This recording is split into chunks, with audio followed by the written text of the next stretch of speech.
aš pietauju ir turiu laiko pasikalbėti trupučiuką apie sąmatą. Mes turim čia numeraciją, darbų aprašymą, kiekis, vieneto kaina su priskaičiavimais, su mokesčiais, tada bendrą sumą, kiek gaunasi. Medžiagos pasižiūrėkit, viskas surašyta, beveik ir net ir kokios medžiagos bus, aišku, to glaisto mes nerašom, sietelė, kažkoks tai gruntas, fliugerio dažai, kiek prireiks tam kiekiui, visos kainos mes matom, o šitą kainą iš viso čia darbas su medžiagom.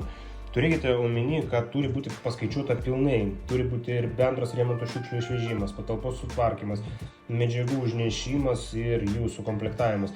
Jeigu tų dalykų ir pozicijų nėra, tai kas už tai mokės? Paprasčiausiai remonto gale jums už tai reikės sumokėti ir bus priskaičiuota. Mes iš karto siūlom tokią sąmatą, kad iki kiekvieno varžtelio viskas nurodyta ir mes tiksliai žinom, kiek reikės sumokėti. Plius minus 5%.